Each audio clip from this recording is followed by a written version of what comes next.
चलिए आगे बढ़ते हैं।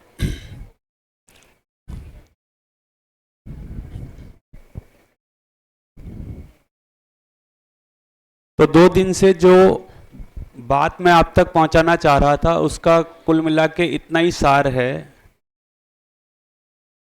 कि हम शिक्षा में संवाद को स्थापित करें और फाइनली बच्चे के अंदर तर्क का विकास हो।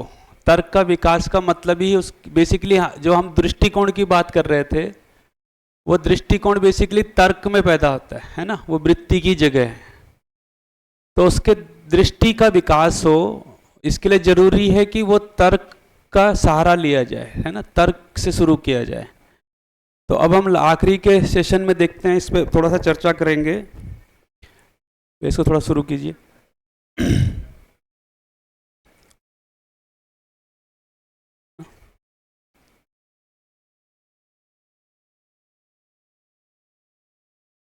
हो गया। तो अब हम जो कल हमने क्रिटिकल थिंकिंग की बात की थी ना, तो फाइनली चीज़ों को जैसा है वैसा देख पाने के लिए हम तर्क का इस्तेमाल करें, है ना, और अपनी शिक्षा में इसको लाएं। तो जैसे एक उदाहरण से मैं आपको दिखाता हूं। तो एक मिनट, इसको ठीक है, एक मिनट। हाँ, मैं थोड़ा सा, चलिए ठीक है। ये थोड़ा दिख रहा है आपको? एक मिनट, अगर मेरे को नहीं तो ये मैं गलती कर गया। ये चित्र दिख रहा है आपको साफ साफ, है ना? अब हम सीधे क्लासरूम की थ्योरी पे थोड़ा सा आ रहे हैं इतनी सारी बातों के बाद। कि जैसे ये चित्र हमारे पास है, इस चित्र में क्या है? कुछ लोग खाना खा रहे हैं, ठीक है। और इस चित्र के आधार पे अब हमें को बच्चे के अंदर तर्क का विकास करना है, ठीक। तो क्या कर सकते हैं हम? तो हमको इस चित्र पे चर्चा करनी है ना। चर्चा करने के लिए हमारे पास कुछ, हम प्रश्नों से शुरू करते हैं। संवाद में प्रश्न शुरू होते हैं, है ना, एक दूसरे से प्रश्न पूछते हैं। तो हम कितनी तरह के प्रश्न बच्चे से पूछ सकते हैं और फाइनली हमको ले जाना कहाँ है,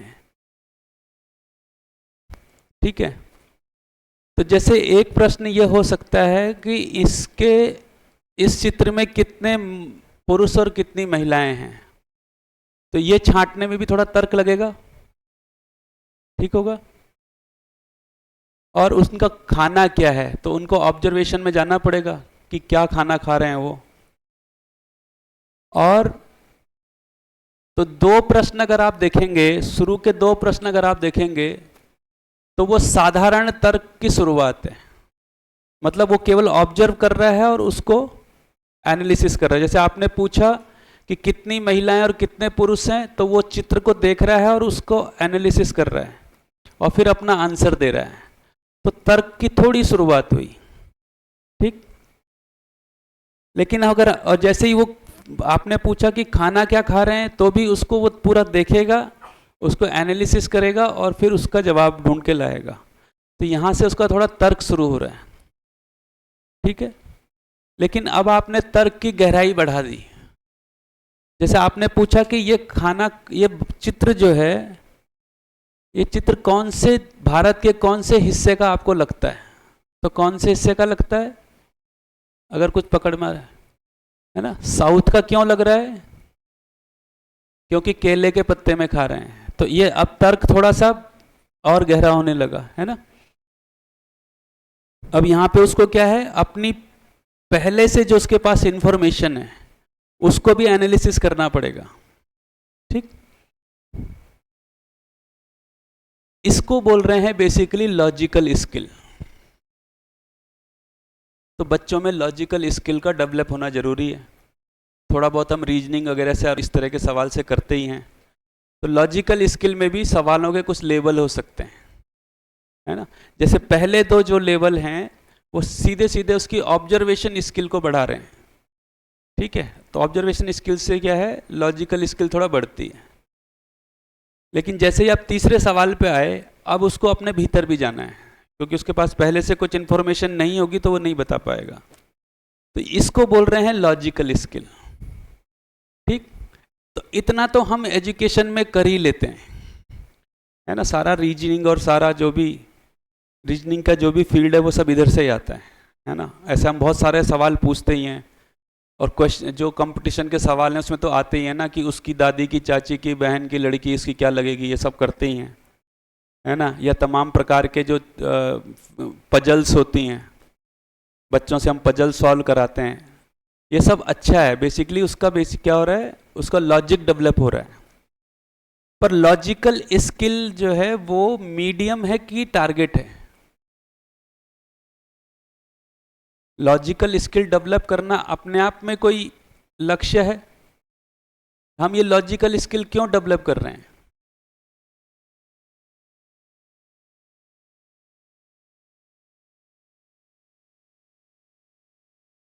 क्योंकि फाइनली उसको सुखी होना है।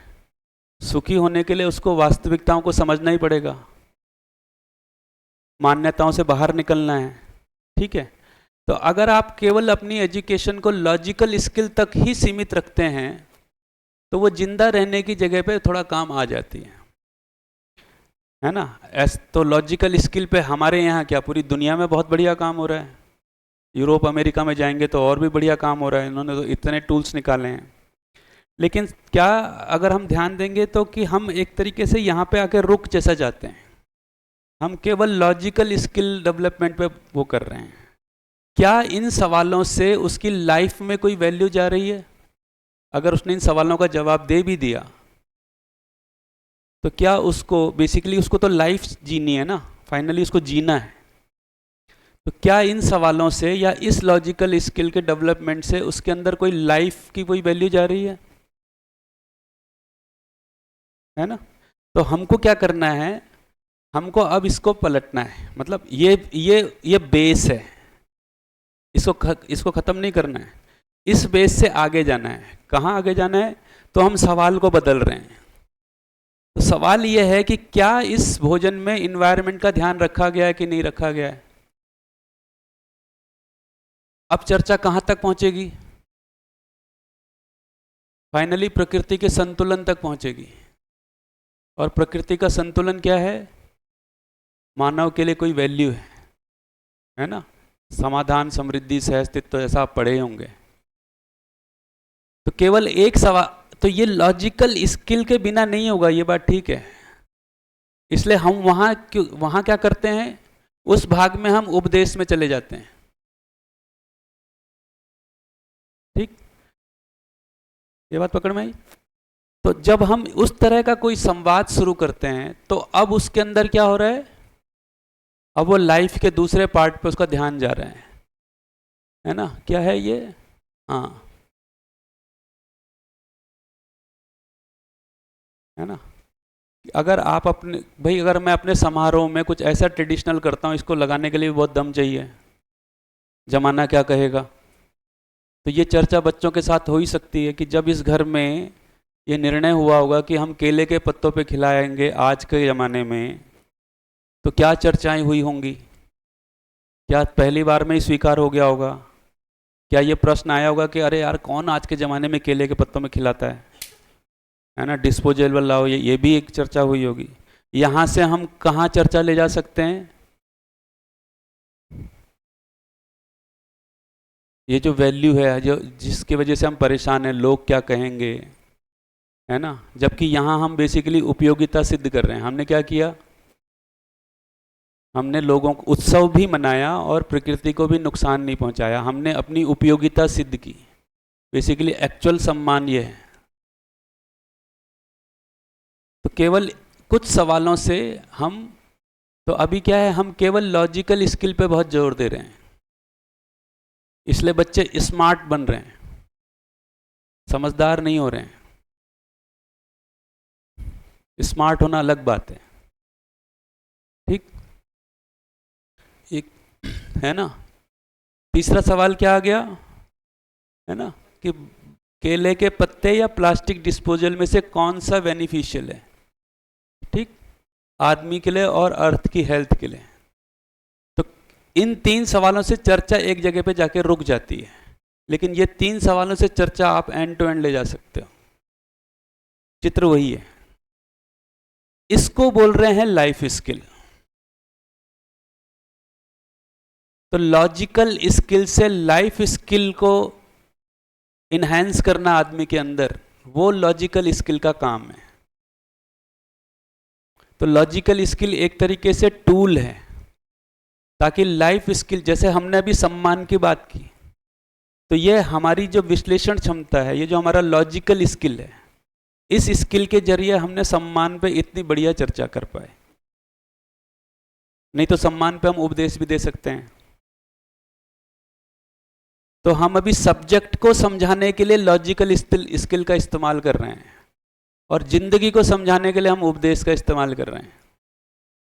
इस लॉजिकल स्किल का इस्तेमाल किस लिए होना है? जिंदगी को समझाने के लिए होना है। जब भी आपके पास ऐसा कोई अवसर आए तो ऐसे आराम से आप कर सकते हैं। ठीक, अगर आपको अगर क्लियर है कि हमको पहुंचाना कहाँ है, ठीक है, हमको सब्जेक्ट भी पढ़ाना है, लेकिन फाइनली सब्जेक्ट का उद्देश्य क्या है? उसकी जिंदगी में कुछ उसको वैल्यू मिले। तो बेसिकली यहाँ नेचर की जो वैल्यू है, ये हम उसको, नेचर की वैल्यू और सोशल वैल्यू को लेकर के हम बात कर सकते हैं। जब ये बात करेंगे तो फिर बच्चे के पास ये जाएगा कि किसी दिन वो कोई उत्सव मनाएगा तो ये चर्चा उसको ध्यान में आएगी, है ना। किसी दिन वो घर में कोई समारोह करेगा तो उसको वो ध्यान में आएगा। किसी दिन वो किसी ऐसे पद पे होगा जहां वो किसी प्रभावशाली पद पे होगा तो वो उसको कर पाएगा। इसीलिए, और जो लोग अच्छा कर पाते हैं, कोई लाइफ स्किल तो उनके पास रहती है ना। तो हम ऐसे बच्चों को, तो हम क्या करेंगे, लॉजिकल स्किल के साथ साथ हम लाइफ स्किल वाले बच्चे तैयार कर रहे हैं। और ये लाइफ स्किल वाले लोग ही समाज में कुछ बढ़िया कर योगदान दे पाते हैं।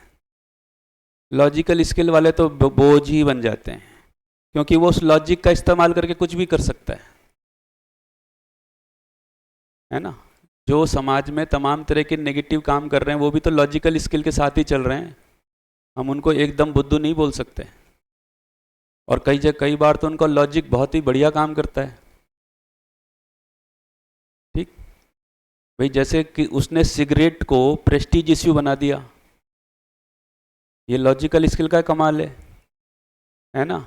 तमाम ऐसी चीज़ों को हमने सोसाइटी में स्थापित कर दिया जो हमारे लिए उतनी ज़रूरी नहीं है, वो उनके लॉजिकल स्किल का कमाल है। तो क्या होना है बेसिकली लाइफ स्किल का। तो ये लाइफ स्किल कब आएगी? अब आप इन्वायरमेंट पे कब बात कर पाओगे?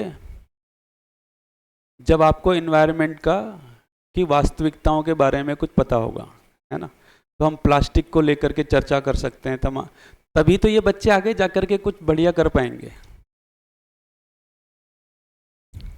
ये ठीक हो गया कि नहीं हो गया? तो ऐसे बहुत से लोग हैं जो किसी अच्छी प्रभावशाली पद पे होकर कुछ अच्छे निर्णय ले पाते हैं। तो इसका मतलब उनके पास कोई लाइफ स्किल होती है, वो किसी ने उनको दी होगी, कहीं से तो उनको मोटिवेशन मिला होगा, लेकिन उसकी हमारे पास प्रक्रिया नहीं पता चलती है। तो इसलिए क्या है, वो कहीं कहीं वो किसी अच्छे आदमी के रूप में पहचाने जाते हैं, है ना।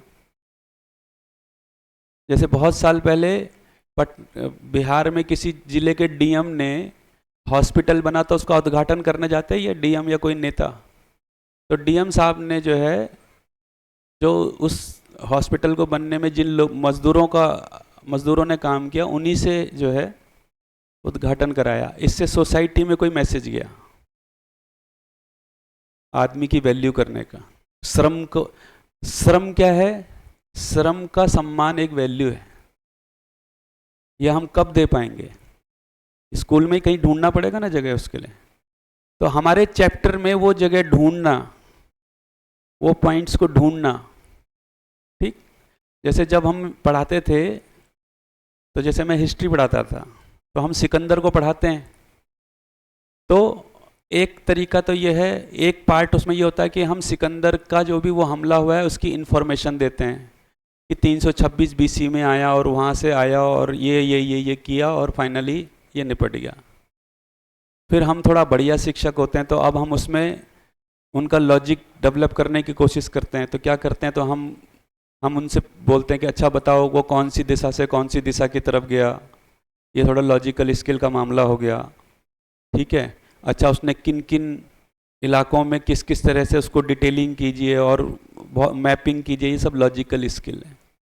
तो जो बहुत अच्छी शिक्षा होती है वो ये मानी जाती है कि उसको मैप से बताया, है ना, उसने मैप को पूरा एनालिसिस कर पाया कि ये पॉइंट पे जो है यहाँ पे उसको डायरेक्ट जीत मिली, यहाँ पर उसने संधि की, यहाँ पर ये किया, ये पूरा वो डिटेलिंग करता है, उसका मैप बनाता है। ये उसका क्या कर रहा है, लॉजिकल स्किल डेवलप कर रहा है। ठीक, यहाँ पर रुकने से उसको वैल्यू कुछ नहीं मिला, वो स्किल ही है एक प्रकार से।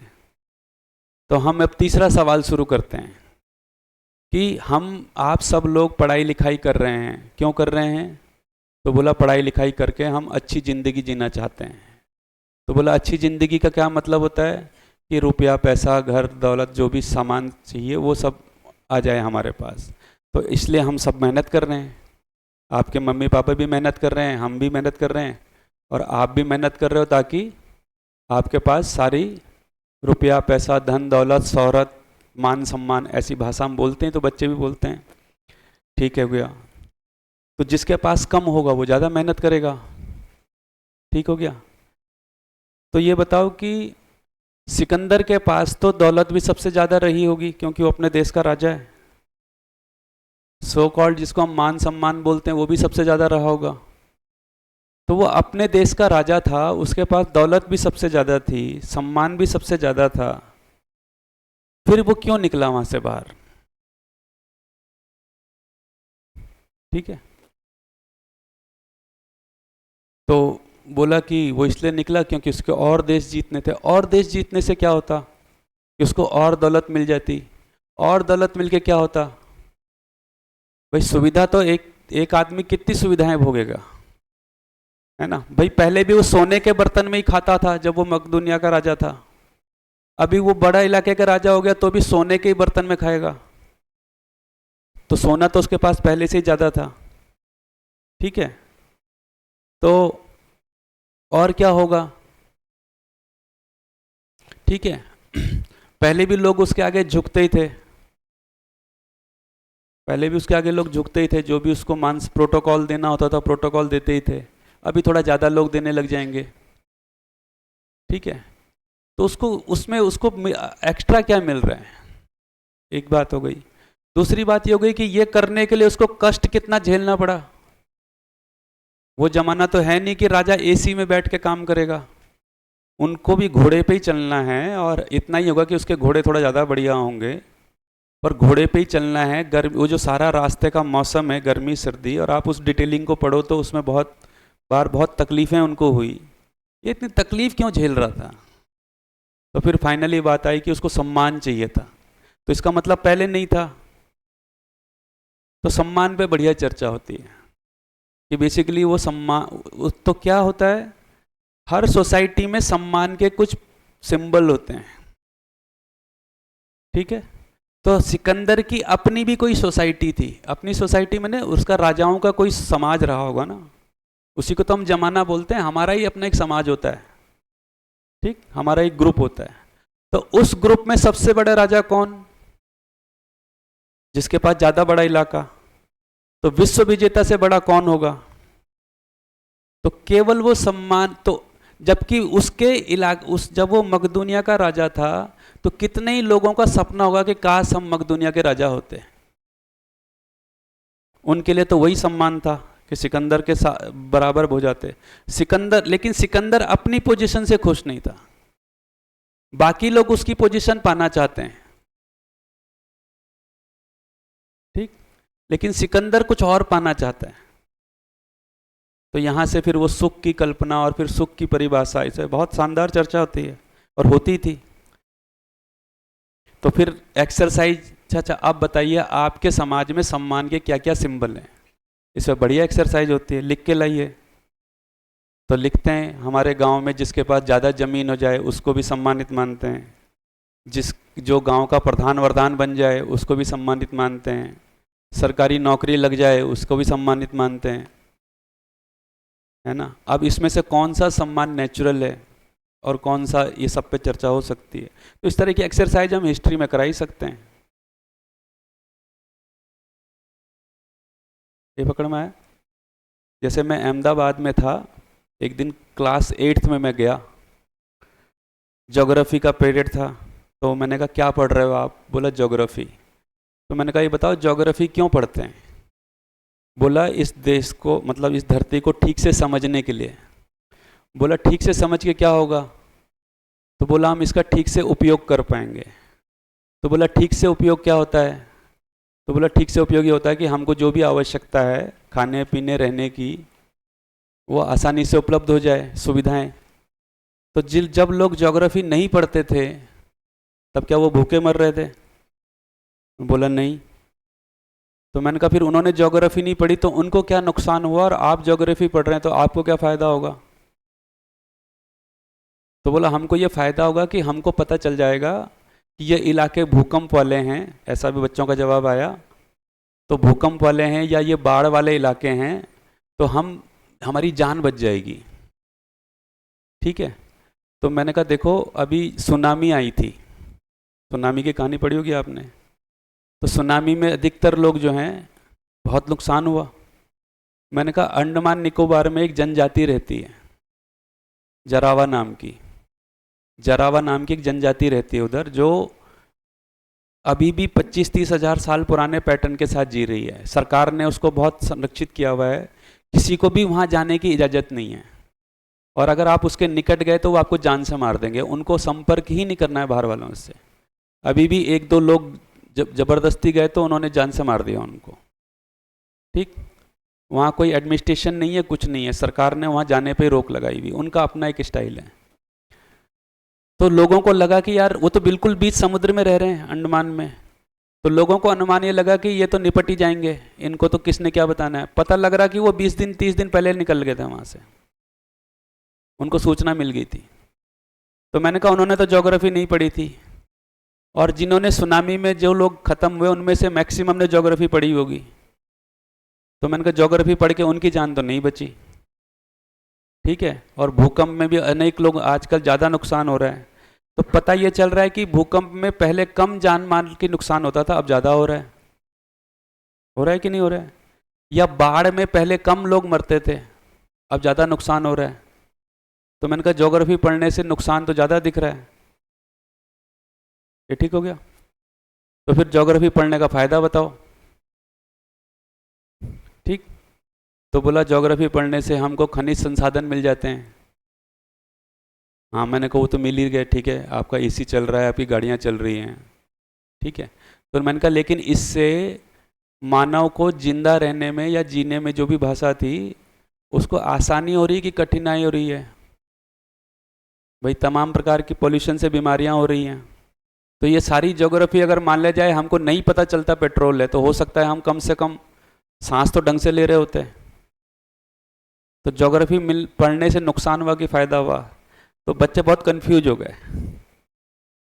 इतना कंफ्यूज हुए, फिर मैंने बोला कि अगर आपको पता भी चल गया कि ये साधन है और आपको ज्योग्राफी से पता चल जाता है, तो मैंने कहा देखो, तो इतना कंफ्यूज हुए कि एक बच्ची ने पूछ लिया कि सवाल, सर ये बताओ ये एसी चलाएं कि नहीं चलाएं? क्योंकि जितना हम जान रहे हैं उतना प्रकृति को नुकसान पहुंच रहा है। जितना जितना हम प्रकृति का अध्ययन कर रहे हैं कि यहाँ कोयला है, यहाँ पेट्रोल, यही चल रहा है सब। तो फिर मैं वहाँ से लाया कि देखो अब 50 डिग्री टेम्परेचर में बैठे हैं तो एसी तो चलाना ही पड़ेगा, या कुछ तो जुगाड़ करना ही पड़ेगा। तो मैंने कहा सवाल ये है कि अगर आप एसी गर्मी से बचने के लिए चला रहे हैं, या मैंने कहा कि आप उन लगभग वो तो सभी घरों में एसी के ही लोग हैं, तो मैंने कहा आप ये बताइए कि आपके घर में बहुत सारी चीज़ें आती हैं जो प्रकृति से आ रही हैं, एसी है, गाड़ी है, कितना वो ज़रूरत से आ रहा है और कितना उसको प्रेस्टीज के लिए आ रहा है? तो मैक्सिमम बच्चों ने बोला कि सर मैक्सिमम टाइम तो यही चलता है, प्रेस्टीज इश्यू है, जो भी सुविधा है। तो मैंने कहा बस यही दुरुपयोग है। क्या दुरुपयोग है? तो वस्तु के साथ सदुपयोग का मतलब उसको सुविधा के लिए इस्तेमाल किया जाए। जैसे ही आप उसको प्रेस्टीज के लिए इस्तेमाल करोगे वही उसका दुरुपयोग है। तो मैंने कहा अगर सब लोग प्राकृतिक ज्योग्राफी इसलिए पढ़ें कि हमको कुछ साधन चाहिए, तो साधन अगर हम आराम से केवल सुविधा के लिए सदुपयोग करेंगे तो कभी भी क्या नहीं होगा। ठीक है। और फिर वहाँ पर जो कीमत, और वो आपने परिचय शिविर में वो एक कई बार सुना होगा कि हम पेट्रोल नहीं खरीदते हैं, ये सुना है ना आपने? सुना है कभी? कि जैसे हम सामान खरीदते हैं, जैसे हमने ये बॉटल खरीदी 1000 रुपए की मान ले जाए, तो ये हमने बॉटल सामान खरीदा, तो इस बॉटल में क्या लगा है? कुछ लोहा लगा है, स्टील लगा है। तो 1000 रुपये में से मान लिया जाए 100 रुपये तो उसने कमाए होंगे दुकानदार ने, और कम से कम 100 रुपये सरकार टैक्स ले लेती है, 200 रुपये तो ये गए। फिर ये दुकानदार अपने घर से तो बना नहीं रहा है, ये किसी होलसेलर से लाया होगा, होलसेलर भी कुछ कमाया होगा, फिर होलसेलर वाले के यहाँ भी किसी मैन्युफैक्चर उससे आया होगा, ठीक है? तो वो जो ट्रांसपोर्ट वाला है उसका भी पैसा इसमें लगा होगा, उसको भी कुछ पैसा गया होगा। फिर जो मैन्युफैक्चरर है उसके यहाँ तमाम मशीनरी और तमाम मशीनरी का जो उसका खर्चा है वो भी इसी कॉस्ट में शामिल है। फिर उसने लेबर भी दिया होगा। फिर इसका जो रॉ मटेरियल है वो भी कहीं से आया होगा, तो वो ट्रांसपोर्ट वाले को भी कुछ पैसा गया होगा कि नहीं गया होगा? फिर जहाँ से रॉ मटेरियल निकाला गया वहाँ भी कुछ लेबर गई होगी, उस लेबर को भी पैसा गया होगा। और फाइनली जो इसका मालिक है खान का और जो मैन्युफैक्चरर का मालिक है, सब ने कुछ पैसा कमाया होगा। तो अगर आप इसको ठीक से डिटेलिंग करोगे तो हमने सामान खरीदा या लोगों का श्रम खरीदा? ये जैसा प्रकृति में था इस रूप में ये मुझ तक पहुंचा, इसमें जितने भी लोगों का सहयोग है, जितने भी लोगों का श्रम है, आया तो वो नेचर से है। मैंने नेचर को क्या दिया? तो एक्चुअल में हम सामान नहीं खरीदते हैं, हम सामान खरीद नहीं सकते, हम केवल लोगों का श्रम खरीदते हैं। तो सामान तो प्रकृति में उपलब्ध है, हम केवल उसका सदुपयोग कर सकते हैं। लेकिन जब मैं सामान खरीदने के साथ आता हूं तो अब वो सामान खरीदा मैंने, मेरे पास 1000 रुपया था, मैंने सामान खरीद लिया। अब मेरे को लगता है कि मेरे पास तो ज़्यादा पैसा है ही, 10,000 रुपये, मैं एक चाहे 10 बोतलें खरीद लूँ, तो ये थोड़ा सा इसमें स्क्रैच लगा, बाहर फेंक दी, दूसरी ले आएंगे। क्योंकि मेरे पास ज़्यादा पैसा है इसलिए मैं ज़्यादा सामान खरीद सकता हूँ। तो एक्चुअल में हम सामान नहीं खरीदते हैं। ये बहुत बढ़िया चर्चा चली। तो यहाँ से उसकी लाइफ में कोई वैल्यू जाएगी कि नहीं जाएगी? कि वस्तु का कोई मूल्य है, क्या उपयोगिता है, उसकी कोई यूटिलिटी वैल्यू है, ठीक? तो जब तक वो पानी ठंडा रखती है तब तक वो उपयोगी है ना? क्योंकि मैं सामान नहीं खरीद रहा हूँ, क्योंकि प्रकृति में लोहा निश्चित है। अभी क्या है, हमको ये अहंकार है तो मेरे पास ज़्यादा पैसा है तो मैं कितना भी पेट्रोल फूंक सकता हूँ, ठीक? लेकिन अगर मुझको ये समझ में आता है कि मैं सामान नहीं खरीद रहा हूँ, सामान निश्चित है ना, तो मैं उसका सदुपयोग करूँगा, फिर वो पैसे का अहंकार नहीं आएगा। तो ऐसे चर्चाएं हम कब कर पाएंगे? जब हमारे पास कुछ कंटेंट होगा, ठीक? वरना वस्तु के सदुपयोग सिखाने का और कोई तरीका ही नहीं, फिर आप उपदेश ही देते रहोगे। हमने क्या बोला? सामान की इज्जत करो फिर वो तुम्हारी करेगा। अब इसको तर्क में बिठा के दिखाओ कि कपड़े मेरी इज्जत कैसे करते हैं। हम सिखाते हैं ना बच्चों को कि जो कपड़ों की इज्जत करता है कपड़े उसकी इज्जत करते हैं। अब कपड़े कैसे इज्जत करते हैं ये तार्किक रूप से इसको विश्लेषण करके दिखाइए। आप नहीं बैठता है, ठीक? तो अगर हम पढ़ लिख रहे हैं जो, और पढ़ने लिखने का दूसरा सवाल कि पढ़ने लिखने के पीछे आपके माँ बाप का क्या उद्देश्य है? आप समझदार हो जाओ कि ना समझ हो जाओ? बोला समझदार हो जाएं। तो आप ज्योग्राफी पढ़ने के बावजूद साधन का सदुपयोग नहीं कर रहे हो, तो ये ना समझदारी की समझदारी है। आपको लग रहा है कि मेरे पास ज़्यादा पैसा है तो मैं कितना भी खरीद सकता हूँ, ठीक? फिर कोरोना में हमको ये पता चल गया कि ज़्यादा पैसे से खरीदा नहीं जा सकता।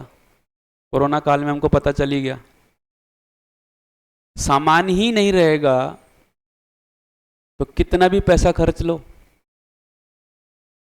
तो इसलिए आप सामान नहीं खरीद सकते। ऐसा चर्चा क्लासरूम में हो सकती है। ठीक, तो ये हो गया क्या, एक घटना ये घटी।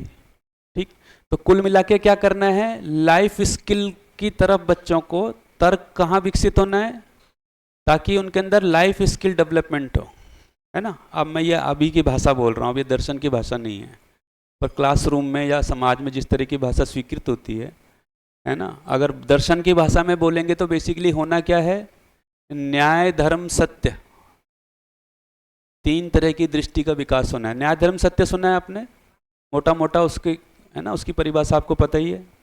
तो दर्शन की भाषा में बोल रहे हैं कि जब तक न्याय का मतलब है संबंध को ध्यान में रखते हुए निर्णय लेना, धर्म का मतलब है समाज में व्यवस्था, अखंड समाज को ध्यान में रखते हुए निर्णय लेना, जिससे समाज में भेद पैदा ना हो, जिससे समाज में एकता बने, लोगों के बीच में भाईचारा बने। और सत्य का मतलब है कि प्रकृति में संतुलन की दृष्टि से निर्णय लेना, इसको बोल रहे हैं बेसिकली चेतना विकास। ठीक, तो सामान्य परिस्थितियों में, समाज की परिस्थितियों में, या हम इसको जैसे भाषा दिया कि ये बेसिकली वही लाइफ स्किल है, क्योंकि जीना तो न्याय धर्म सत्य के साथ ही होता है, उससे बिना तो जीना होगा नहीं। ठीक, तो ये लाइफ स्किल है। ठीक, तो क्या है, एक लॉजिकल स्किल है। तो लॉजिकल स्किल किस काम आता है, सब्जेक्टिव कॉन्सेप्ट को समझने के काम आता है ना। आपको साइंस में कोई कॉन्सेप्ट समझाना है, मैथ्स में समझाना है, या ग्रामर समझानी है लैंग्वेज में, तो इसके लिए क्या है, लॉजिकल स्किल की आवश्यकता है ना। ठीक है, लॉजिकल स्किल से क्या कर सकता है वो, जो भी फैक्ट आप उसको अवेलेबल करा रहे हो उसको ठीक से कैटेगराइज कर सकता है। करते ही हम कई बार, है ना, इस तरह के क्वेश्चन हम देते ही हैं, इसको ठीक से कैटेगरी करो। ठीक है, और रीजनिंग प्रॉब्लम को सॉल्व कर लेता है। ये लॉजिकल स्किल का एक उपयोग है। लाइफ स्किल में क्या करेगा, तो लाइफ स्किल में क्या करेगा, व्यवहार के नियमों को समझेगा, है ना, मानव के साथ व्यवहार और प्रकृति के साथ व्यवहार। अगर ये नियम उसको पकड़ में आ रहे हैं तो लाइफ स्किल पे कुछ काम हो रहा है, तो उसकी दृष्टि का विकास हो रहा है। ये ठीक हो गया। ठीक, क्या करेगा, वैल्यूज को पहचान पाएगा, मूल्यों को पहचानेगा। मूल्य का क्या मतलब हुआ, मूल्यों को पहचानने का मतलब क्या है, देखिए मूल्य और भाव एक ही चीज है, ये तो आपने पढ़ा होगा।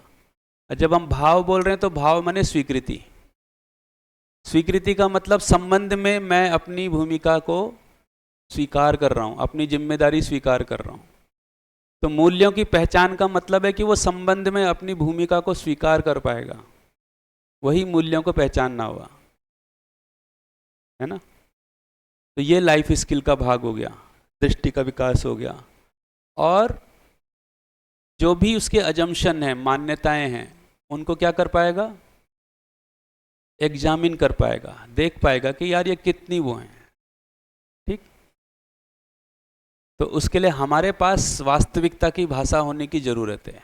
अभी हमारी भाषा में मान्यता की भाषा ज़्यादा है, तो हमारी शिक्षकों की भाषा भी कैसी हो जाए, वास्तविकता आधारित हो जाए,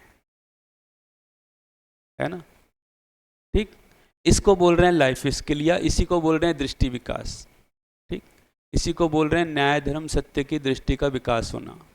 तो जब तक वो आपके अंदर नहीं होगा तो फिर, क्योंकि पहले दिन मैंने ये सवाल किया था कि हमारे अंदर मैथ्स हमको आती है तो मैथ्स हम पढ़ा लेते हैं, तो वैल्यू जब तक हमको समझ में नहीं आती, हमारे अंदर नहीं होती, हम वैल्यू को दे नहीं पाएंगे। ठीक हो गया। इसलिए क्या है, क्योंकि हमारे अंदर वैल्यू की स्पष्टता नहीं है, लेकिन वैल्यू की चाहना है, चाहना तो है, इसलिए दूसरे से डिमांड है। इसलिए हम संबंध में भाव तो चाहते हैं, लेकिन किससे, दूसरा दे दे। तो मैंने दूसरे को, तो दो बोझ मैंने दूसरे पे डाल रखे हैं। क्या, हमने तुम्हारे लिए सब कुछ किया, ठीक है, और तुमने मुझे भाव नहीं दिया। तो हमारा संबंधी हमारे बोझ से दबा जा रहा है, हमारी अपेक्षाओं से दबा जा रहा है, हम उससे भाव चाहते हैं।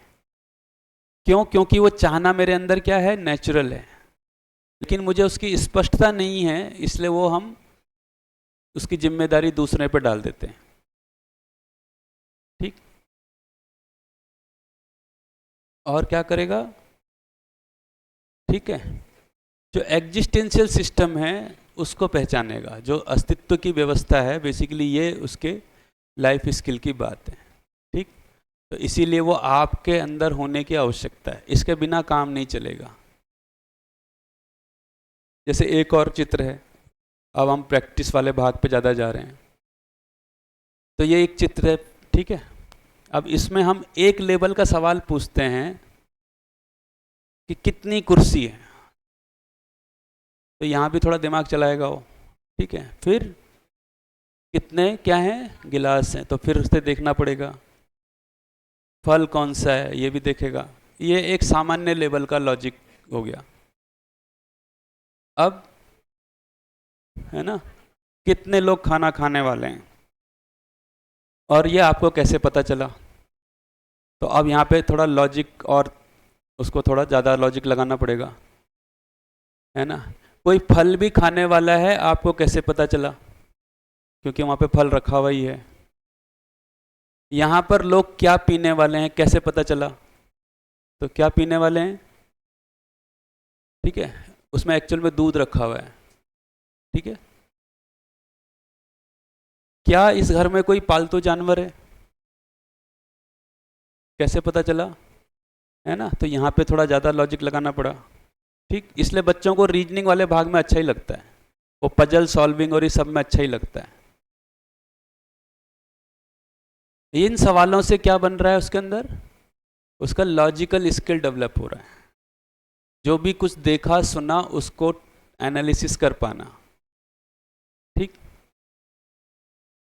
तो शिक्षा में जो अच्छा हो पा रहा है वो बेसिकली इस लेवल पे जा रहे हैं। अब एक सवाल हमने पूछ लिया कि इस घर के लोगों को स्वास्थ्य की कोई समझ है कि नहीं है, क्या लगता है आपको? अब चित्र देख के बताइए,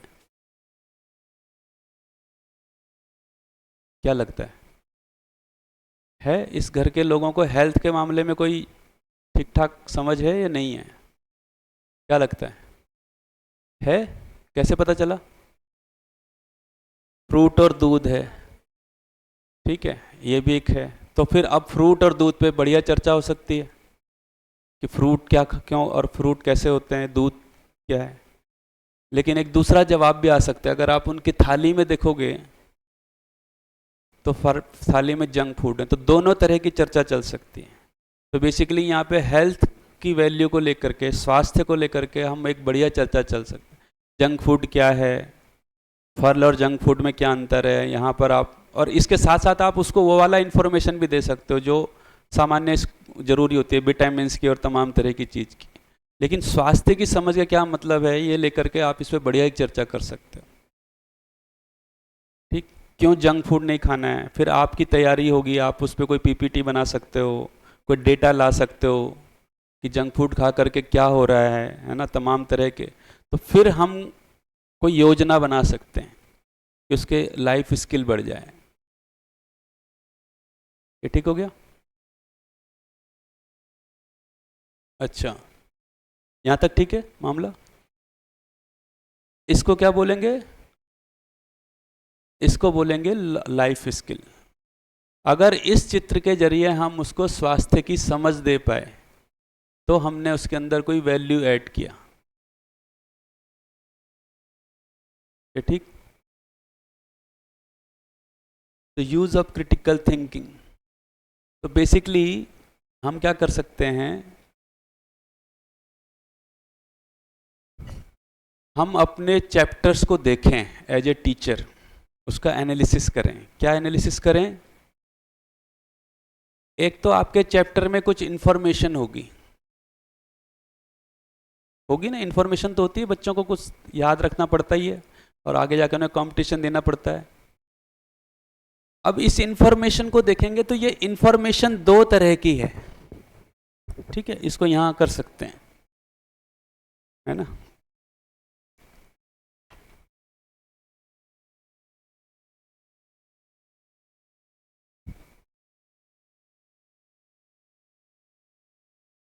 ये इंफॉर्मेशन दो तरह की हो सकती है, जिसको हम बोल रहे हैं जानकारी। तो ये जानकारी दो तरह की हो सकती है। एक तो है कि उस पाठ में जो जानकारी दी गई है वो सारी की सारी आप उसको याद करवा रहे हो, एक बात। या उस पाठ में कुछ सामान्य जानकारी है। जानकारी यहां पर बेसिकली जिसको आजकल हम जनरल नॉलेज बोलते हैं। तो हमको ये तय करना पड़ेगा कि हम इंफॉर्मेशन भी अगर उसको बता रहे हैं और उससे ये अपेक्षा कर रहे हैं कि उसको मेमोराइज करे, तो वो कौन सी हो।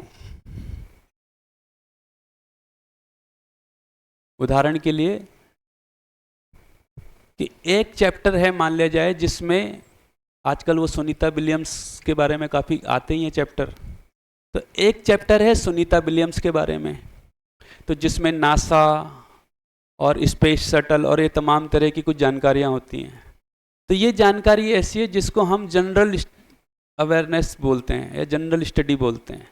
ये एक बच्चे को सामान्य रूप से पता होने की ज़रूरत हम अपेक्षा रखते हैं आजकल की दृष्टि से।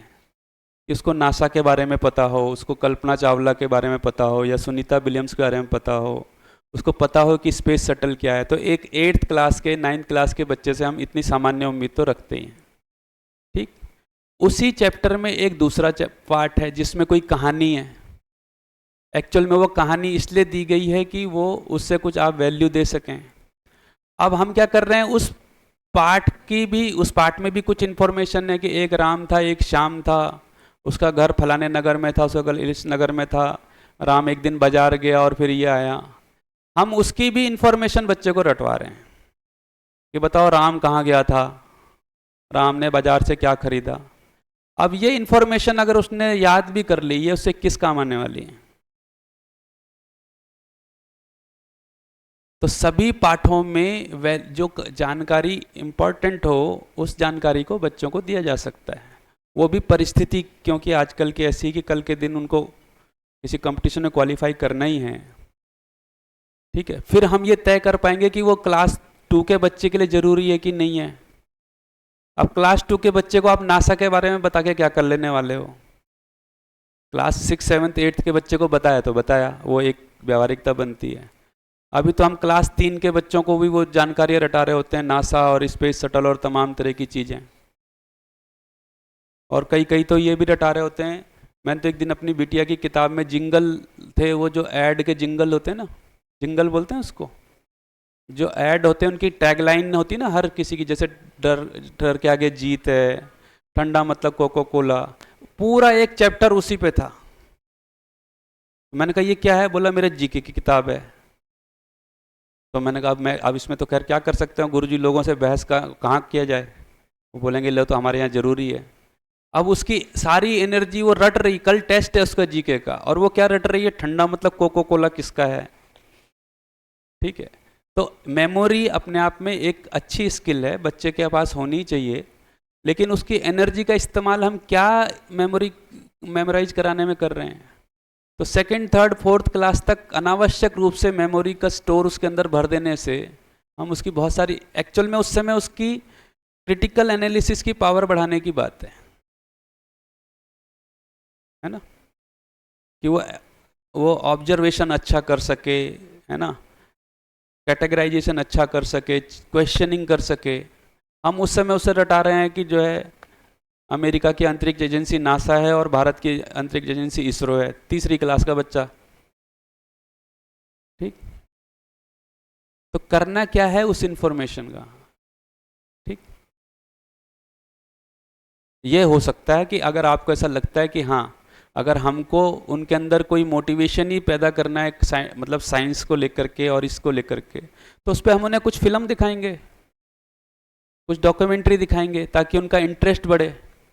हम उसे रटाने थोड़े ना लग जाएंगे। तो हमको क्लियर रहे कि हम कर क्या रहे हैं। तो इंफॉर्मेशन क्या है आपके चैप्टर में, ये भी आपको क्या रहे, आप उसको डिटेलिंग कर पाओ कि ये 4 इंफॉर्मेशन है जो इस बच्चे को, तो हम आराम से बोल सकते हैं कि देखो ये 4 हैं, ये आपको ये ध्यान रखना है इनका। ठीक, तो कौन सी जानकारियां हमको रटानी है, कौन सी नहीं, ये भी हम ध्यान रखें। फिर उसमें एक तो मेमोरी जिसको बोल रहे हैं, जैसे ये हिमालय की बेटियां हैं, ये एक चैप्टर है, ठीक है। तो इस चैप्टर को अगर आप देखेंगे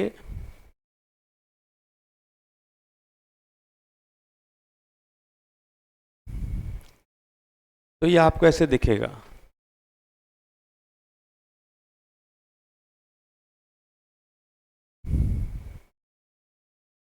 ये यहां क्यों नहीं खुल रहा है? यहाँ क्यों नहीं खुल रहा है? ये ऐसे खुलेगा क्या? यहाँ नहीं, ये यहाँ क्यों नहीं? अंदर कोई एक इमोशन पैदा करना, बेसिकली ये उसका एक काम है, ठीक है। अब इसमें इंफॉर्मेशन देखेंगे तो कुछ ही हैं, 2-4 नदियों के नाम हैं, ठीक। तो अब इस चैप्टर में हम किस चीज पे ज्यादा फोकस करें? इंफॉर्मेशन पे फोकस करें या हिमालय की जो उपयोगिता है ना, प्रकृति में जो संतुलन है उसका, उसकी वजह से जो होता है उस पे उसका ध्यान दिलाएं। तो अगर हमारा फोकस इंफॉर्मेशन पे हो जाएगा तो हमने पढ़ाया, लास्ट में क्वेश्चन आंसर कराया और पाठ निपट गया, ठीक। तो इसलिए बोल रहे हैं कि हम इंफॉर्मेशन को थोड़ा ध्यान से देखें कि क्या इंफॉर्मेशन होने वाली है, ठीक है। तो एक तो हम जो मैंने किया और जो हम अपने, जहाँ भी मैं स्कूल्स में ज़्यादा लंबा समय काम करता हूँ, जैसे नवदीप में काम किया, तालेगढ़ में, हम अपने टीचर्स के साथ पहला ये एक्सरसाइज कराते हैं कि हम अपने चैप्टर्स को थोड़ा एनालिसिस करें कि क्या उसमें जो है इंफॉर्मेशन वाला पार्ट है। इसे क्या हो गया है? अच्छा, बार बार है।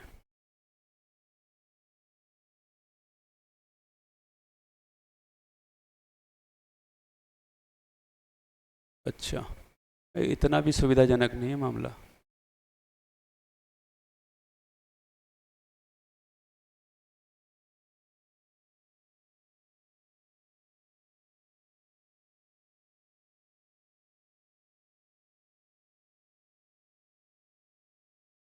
नहीं हुआ,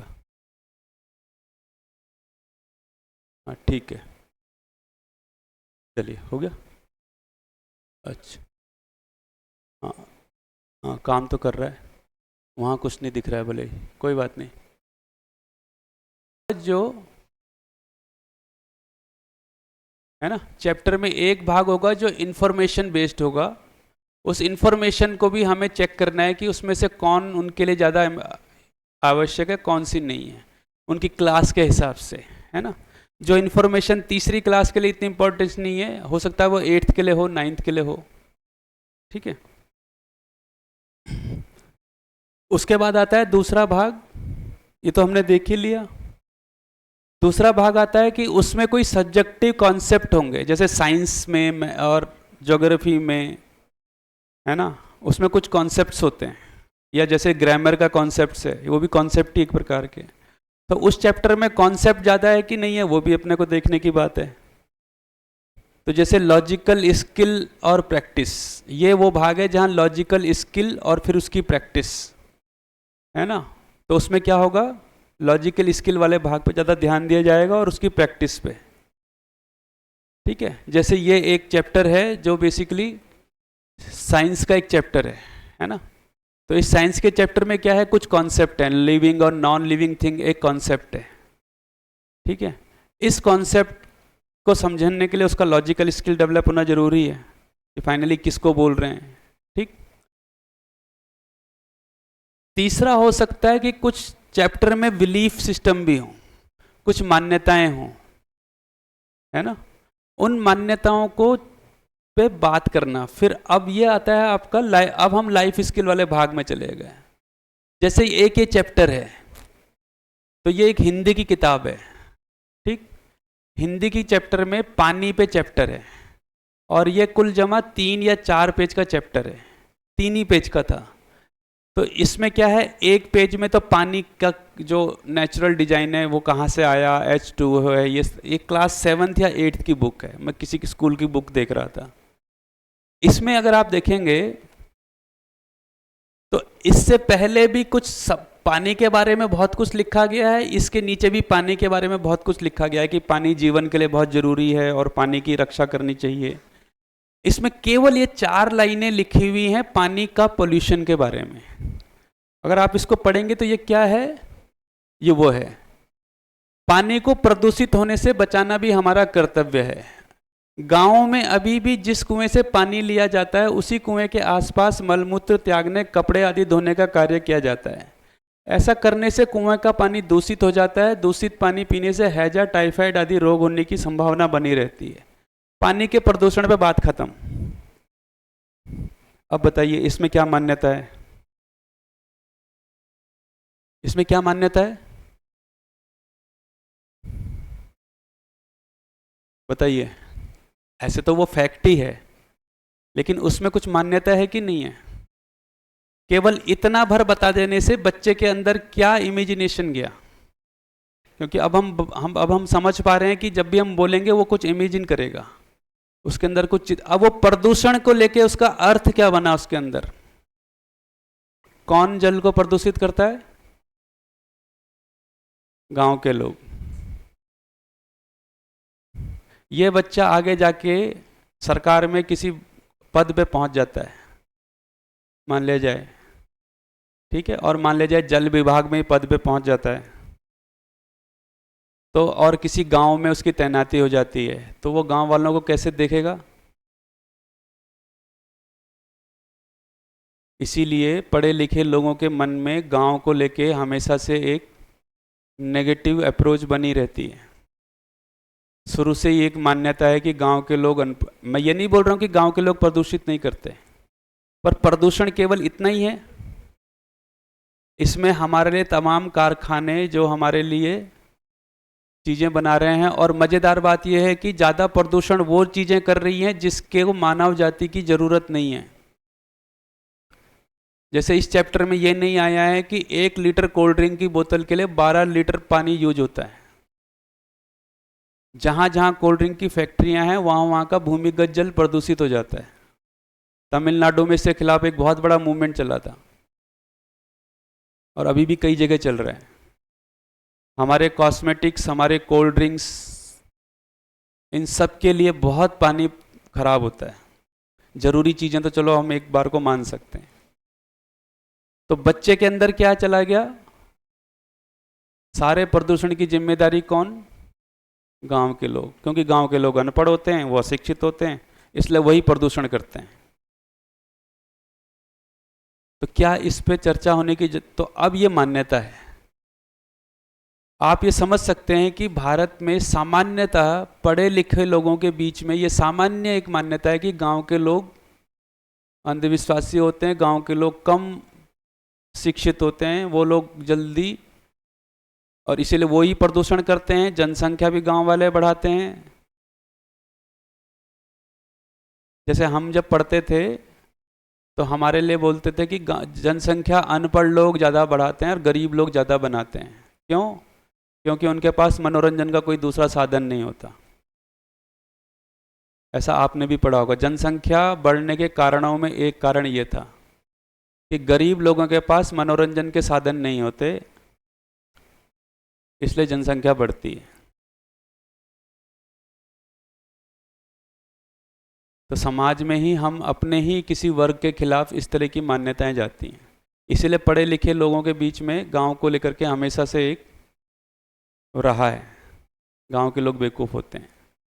ऐसा नहीं है कि गांव के, हम ये नहीं बोल रहे कि गांव के लोग समझदारी होते हैं या शहर के लोग बेवकूफ़ी होते हैं, पर जब आप प्रदूषण पे बात कर रहे हो तो फिर डिटेलिंग में बात होगी तो वो कोई। इसलिए आप ये देखोगे कि जब अफसर लोग गांव के, जो सरकारी अफसर हैं, जब वो गांव के लिए योजनाएं बनाते हैं तो उसमें गांव के लोगों को शामिल नहीं करते हैं, क्योंकि ये मानते हैं कि इनको क्या अकल होने वाली है।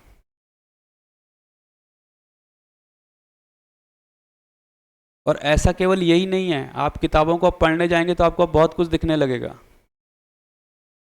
ठीक, जैसे हमारे उत्तराखंड में एक किताब में एक चैप्टर होता था, जब आज 2004-5 की बात है, कि सुखी परिवार की कल्पना थी, क्योंकि सरकार को जनसंख्या नियंत्रण करनी थी। तो एक वो टैगलाइन चलती थी, छोटा परिवार सुखी परिवार, बड़ा परिवार दुखी परिवार। अब वो सुखी परिवार का फोटो है, क्या है उसमें, पापा बढ़िया सूट बूट में हैं और अखबार पढ़ रहे हैं, और सोफ़ा है, सामने टीवी है, उनके आगे 2 बच्चे हैं, और पक्का मकान है, घर में लाइट बिजली पंखा टीवी है, पत्नी है, और पत्नी भी जो है वो लगभग बाल कटे हुए हैं, ठीक है, और ये सुखी परिवार है। अब दुखी परिवार कौन है? एक आदमी है जिसने धोती कुर्ता पहना हुआ है, ठीक है, पगड़ी पहनी हुई है, उसके घर के आगे इतना ही कि वहाँ बच्चे थोड़ा ज़्यादा दिखा रखे हैं, लेकिन वो चारपाई पे बैठा हुआ है, जो आप चारपाई यूज करते हो, उसके घर के आगे बकरी और कुछ भैंसें बंधी हुई हैं, और घर उसका कैसा है? कच्चा है, मिट्टी का है, ठीक है, और वहाँ बच्चे 7-8 बैठे हुए हैं। इसको बोला दुखी परिवार। अब बच्चे, और हाँ, टीचर इसको बढ़िया से पढ़ा भी देता है, ठीक। तो इससे जनसंख्या नियंत्रण तो क्या होना है, लेकिन अपने ही परिवेश के प्रति जो हमारे अंदर नकारात्मकता आई है, इसीलिए बच्चा पढ़ते ही उसको सबसे पहला लक्ष्य होता है गांव से बाहर निकलना है। ये गांव तो रहने लायक जगह नहीं है, ठीक। तो गांव के लोगों में होंगी भाई, जब तक समझदारी नहीं आई तो वो गांव में रहे कि शहर में रहे, उसे क्या फर्क पड़ता है। लेकिन हम क्या कर रहे हैं, हम केवल सुविधाओं के आधार पर आदमी की समझदारी को तय कर रहे हैं, ठीक। तो संयुक्त परिवार के प्रति बच्चे के अंदर क्या मानसिकता जाएगी, या बड़े है ना, बड़ा परिवार, तो हमने कभी उसमें संयुक्त परिवार नहीं पढ़ाया, हमने तो न्यूक्लियर फैमिली के कॉन्सेप्ट का ऐसे बल मिलता है, ऐसे किताबों में बहुत है, ठीक।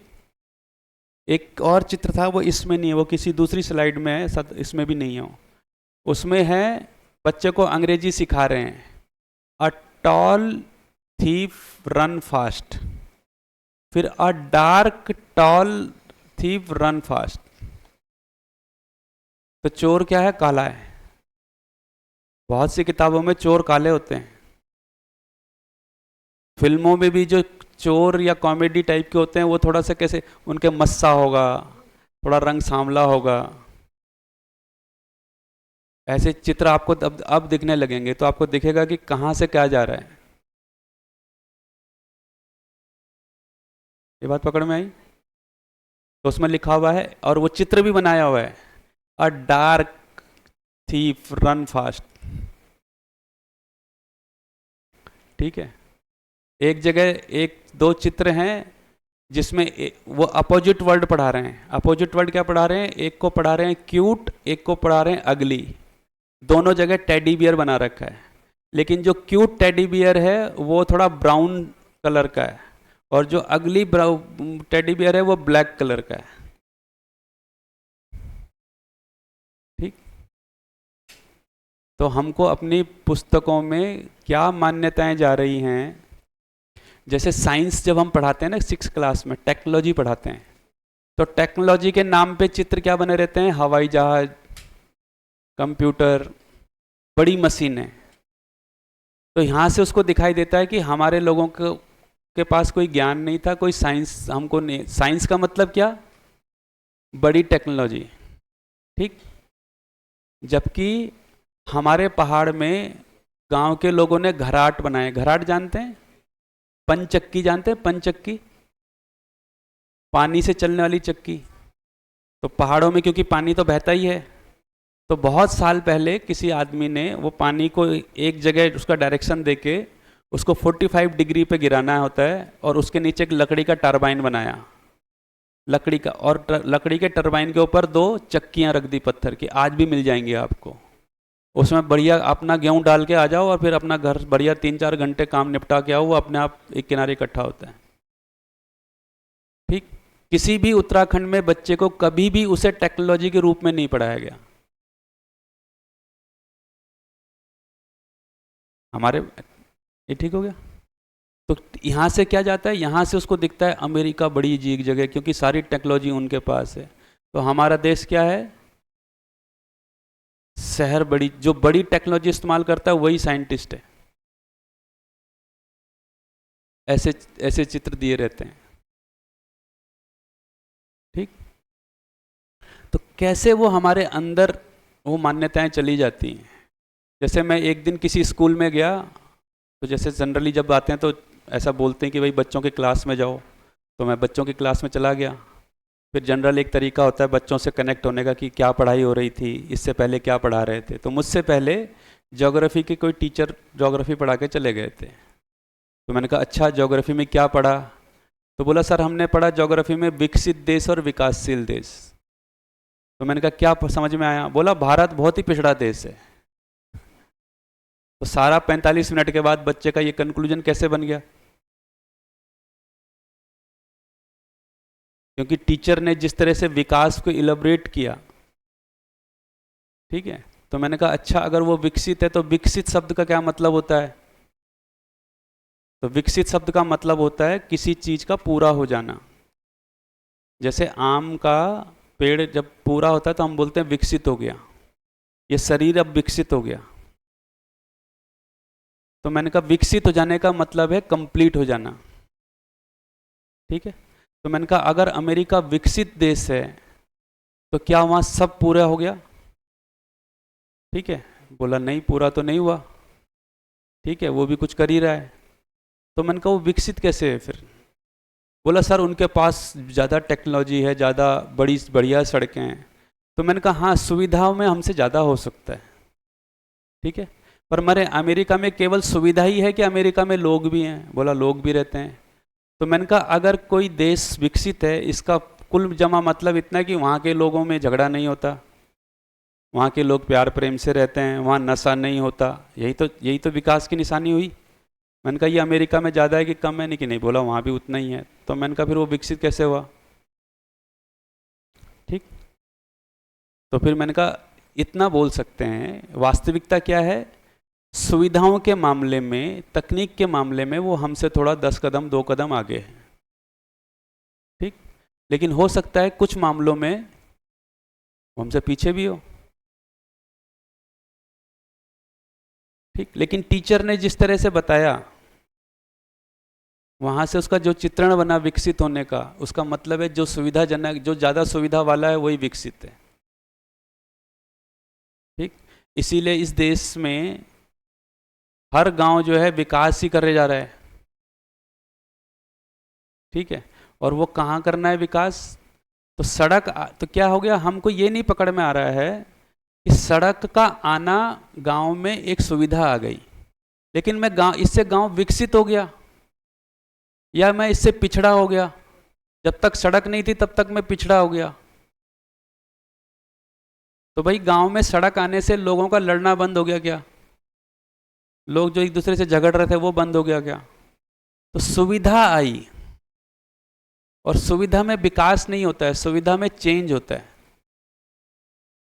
मैं पहले साइकिल से चलता था, अब स्कूटर से चलता हूं, इसमें विकास क्या हुआ, ये तो मेरी सुविधा का चेंज हो गया। तो हमने सुविधाओं, तो ये सब मान्यताएं हैं। तो जैसे आप देखेंगे आपकी किताब में धर्म को लेकर बहुत सारी मान्यताएं हैं, है ना, जातियों को लेकर के तमाम मान्यताएं, जहाँ जहाँ भी वो आ रहा है, तो अगर हमको उसका वास्तविक स्वरूप पता है तो हम उस पर चर्चा कर पाएंगे। नहीं तो हम भी उस मान्यता को या तो पुष्ट करेंगे या हम विद्रोही बना देंगे कि ये सब खराब है, ये सब खराब है। ठीक, ये पकड़ में आया। तो जैसे ये तो एक ही उदाहरण मैंने दिया था।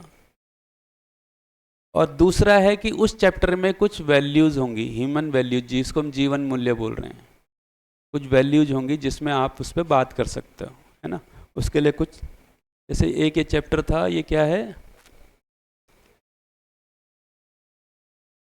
हाँ, जैसे ये है कि वो सुबह कभी तो आएगी। बेसिकली इसमें समाज में जो भी नेगेटिविटी चल रही है उस पर थोड़ा सा बातचीत है, और जो लेखक है वो कुछ कामना कर रहा है कि वो सुबह कभी तो आएगी जिसमें सब लोग मिल करके रहेंगे और प्रदूषण नहीं करेंगे और तमाम तरह की चीज़ें करेंगे। अब इसमें क्या है, बेसिकली आप अब जीवन मूल्य पे यहाँ पे बात कर सकते हो कि भाई लोगों में भाईचारा क्यों घट रहा है ना, क्यों एक दूसरे से संबंधों की बात यहाँ पे हो सकती है, क्यों लोग प्रकृति पे ध्यान नहीं दे रहे हैं। ठीक है, यहाँ वो जगह है जहाँ आप सामान से सम्मान जैसी बात को आराम से समझा सकते हो। भाई सारी प्रकृति का नाश के पीछे देखेंगे तो क्या है,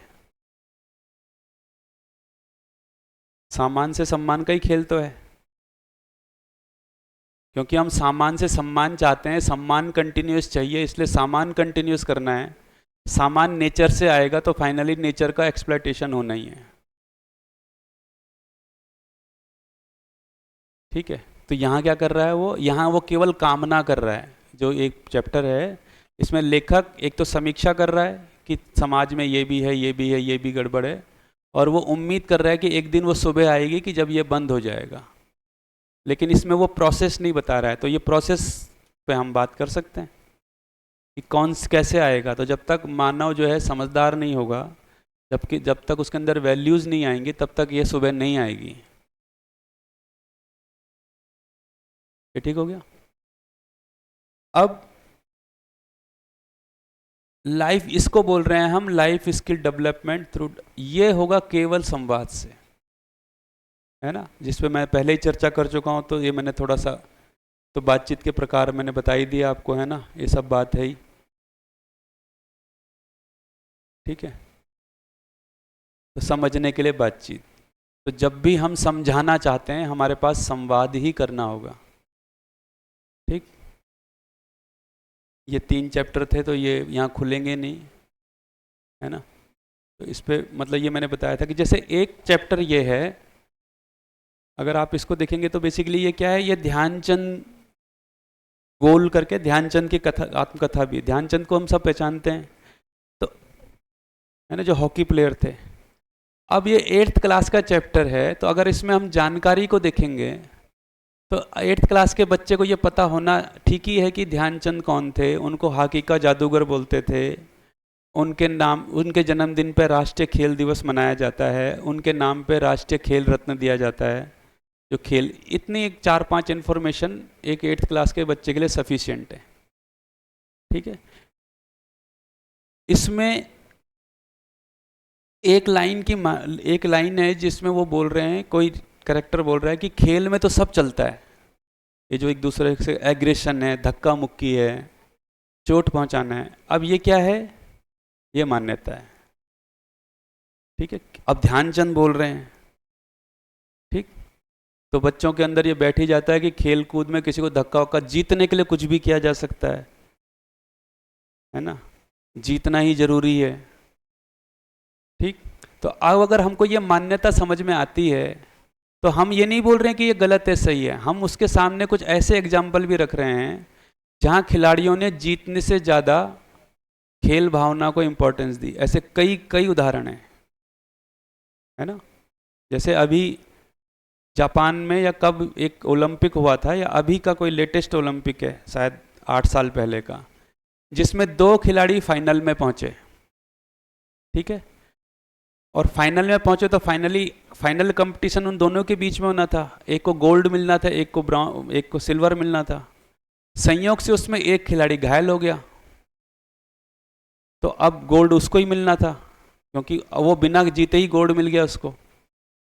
उसके लिए तो बहुत खुशी की बात थी, लेकिन वो व्यक्ति गया जिसको गोल्ड मिलना था कि क्या ये गोल्ड 2 में बांटा जा सकता है, क्योंकि मुझको ये स्वीकार नहीं है कि वो मैं बिना कंपटीशन के मुझे गोल्ड मिल रहा है, मुझे अच्छा नहीं लग रहा है।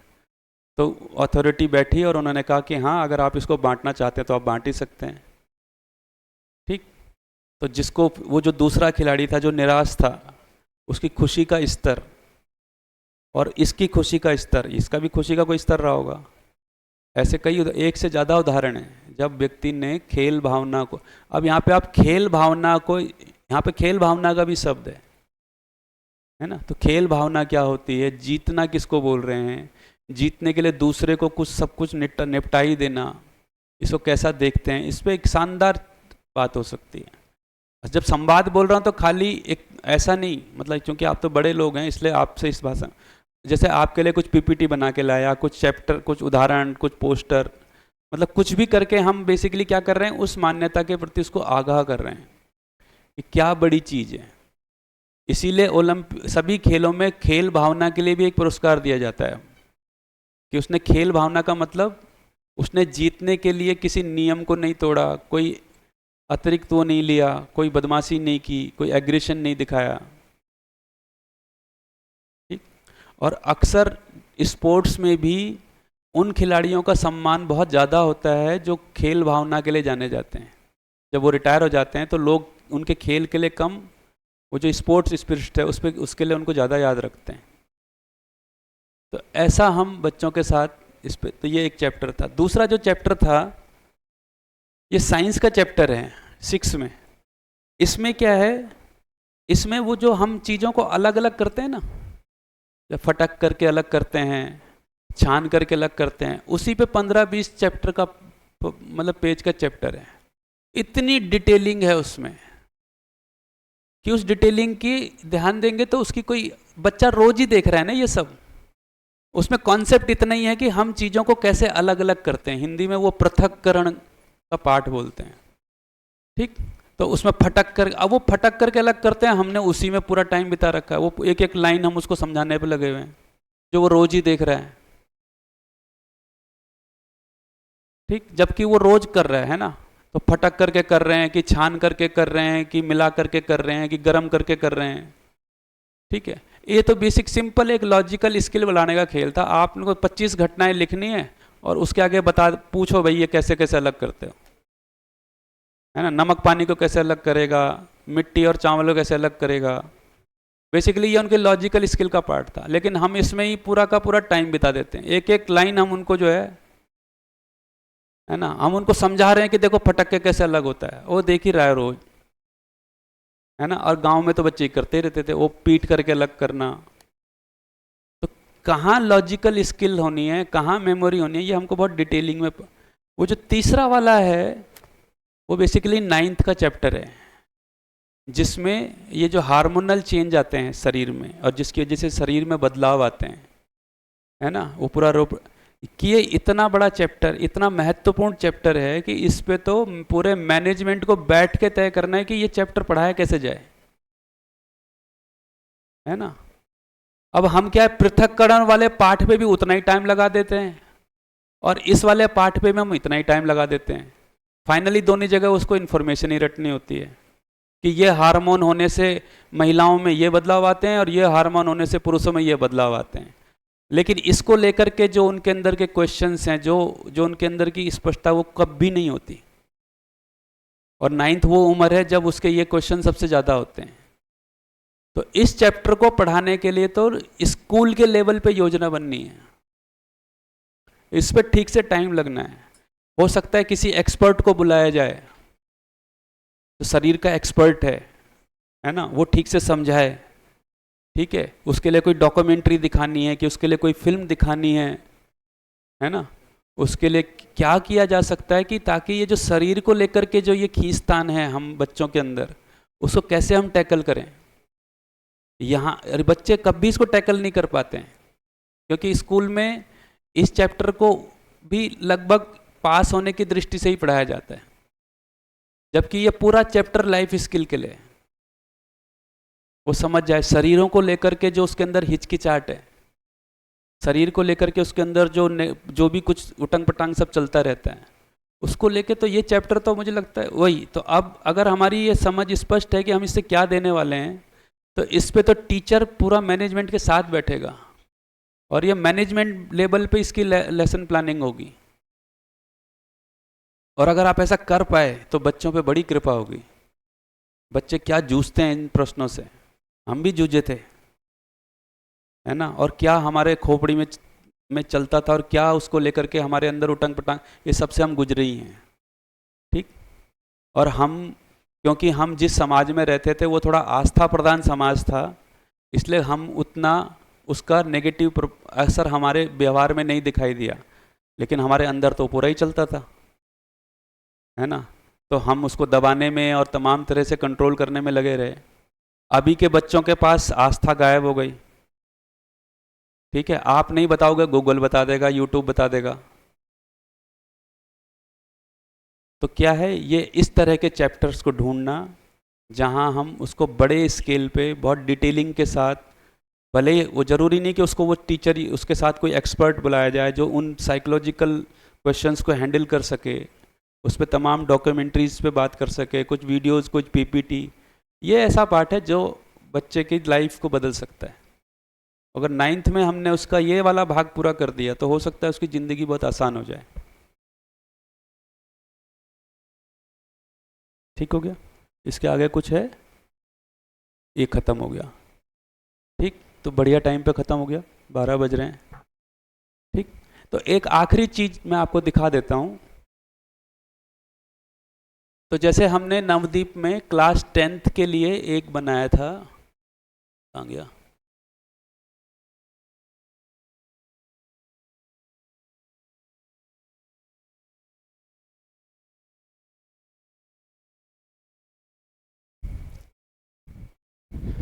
ये दिख रहा है ना? इसको बड़ा कैसे करेंगे? ये बड़ा हो जाएगा, ऐसे बड़ा हो जाएगा, ये ऐसे। अच्छा, लैपटॉप में ही जाना पड़ेगा है, कंट्रोल प्लस से। अच्छा ठीक है, प्लस किधर है इसमें? ठीक है, तो ये चैप्टर है क्लास 10th में है। अच्छा, ये लाल वाली, हाँ अच्छा, कुछ कहाँ है, अभी नहीं हो रही हो। चलिए, तो ये क्या कर रहे हैं हम, एक चैप्टर है क्लास 10th में हमारा पर्यावरण।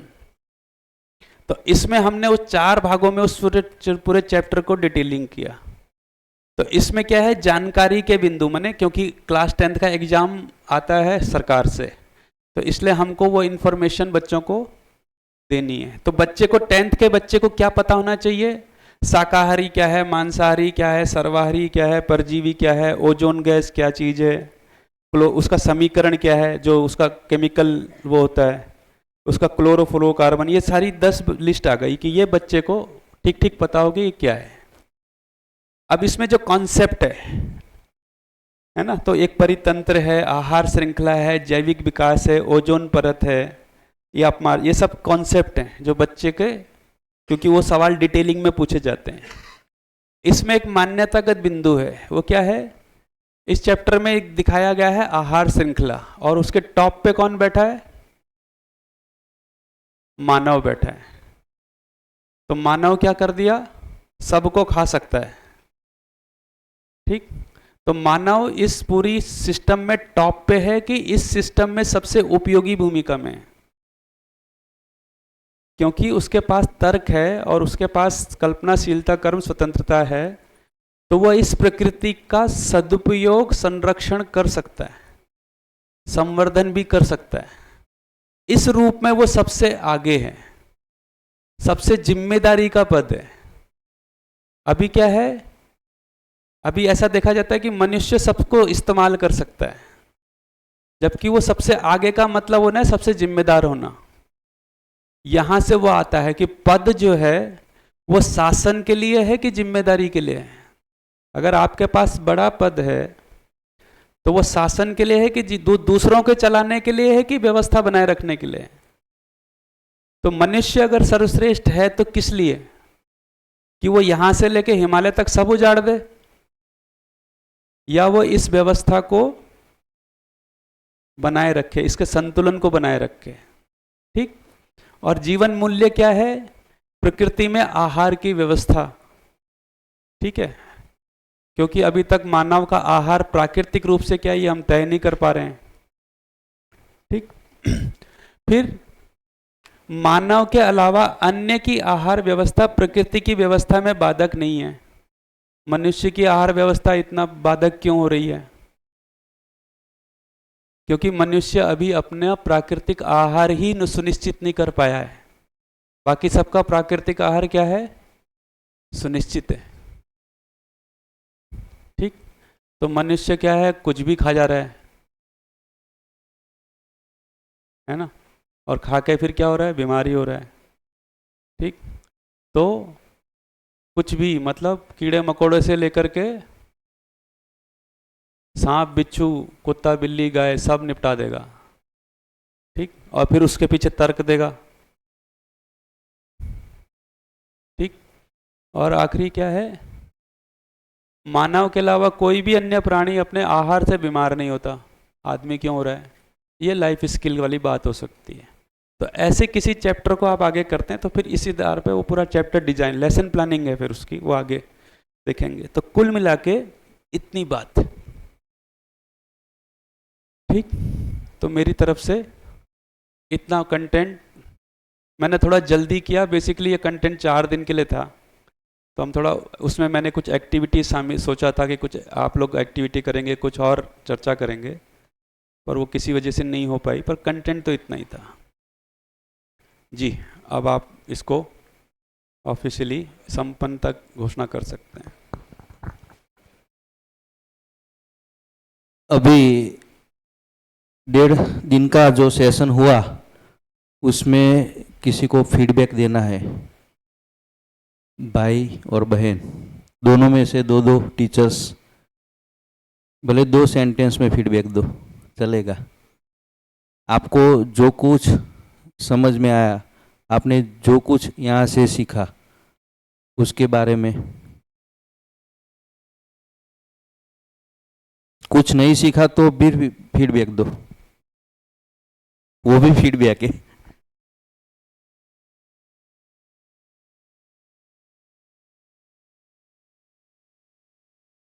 बहन में से कौन आएगा? स्वेच्छा से आओ तो झड़पी घर जाओ सको, क्योंकि अभी आप सब घड़ी देख रहे हो, 12 बजे है, घर जाके खाना पकाना है, सब यही सोच में है। नहीं ना मैम,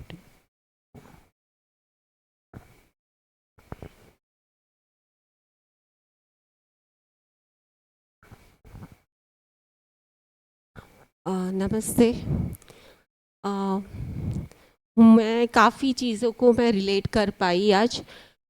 तो मुझे पहले तो ये अच्छा लगा कि ये मुझे ये समझ में आया कि जो शिक्षा है, शिक्षा में अभी हम मान के बैठे थे कि जो हम पढ़ाते हैं वो ही शिक्षा है, लेकिन वो तो साक्षरता है, वो तो अक्षर ज्ञान है जिससे हम कुछ कन्वे कर पाते हैं, और जो शिक्षा है वो तो अलग ही है।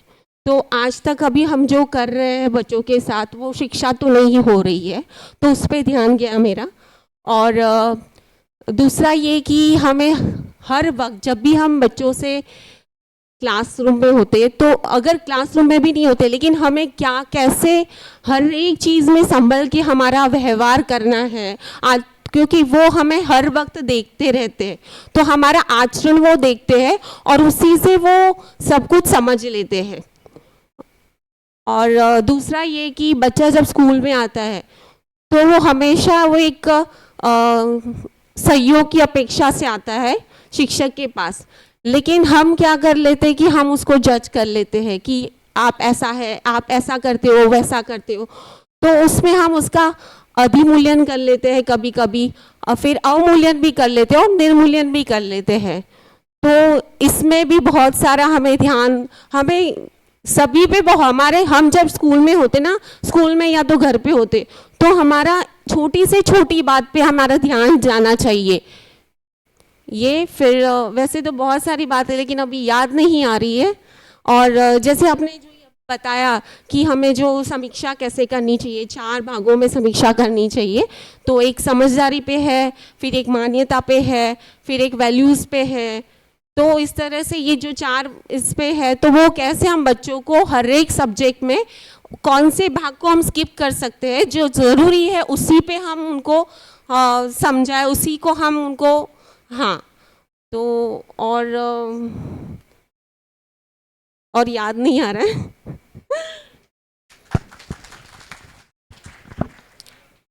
और कोई?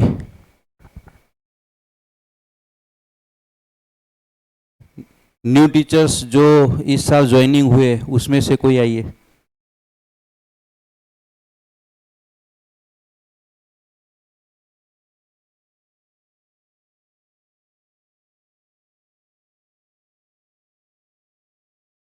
किशोर भाई, कुछ फीडबैक, आइए।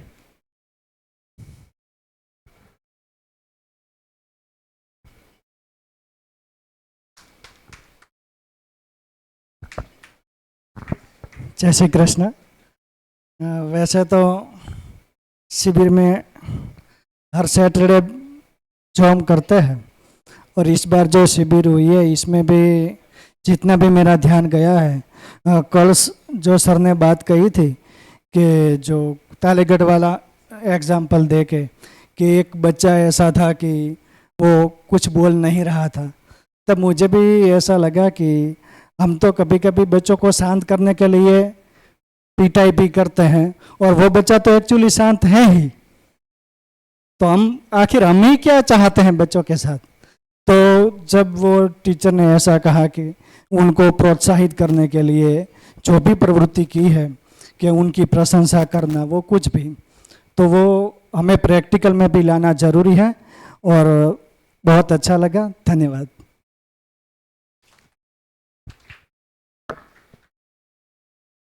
फिर से आदरणीय नागराज जी के लिए कृतज्ञता, जिन्होंने हमें ये दर्शन दिया और शिक्षा के बारे में, शिक्षक के बारे में और काफ़ी कुछ किस प्रकार का संवाद होना चाहिए उस बारे में जो हमें हमारा ध्यान लेके गए, उस राजेश भैया के लिए भी एंजस परिवार के वती कृतज्ञता और आप सभी गुरुजी जनों के लिए भी कृतज्ञता।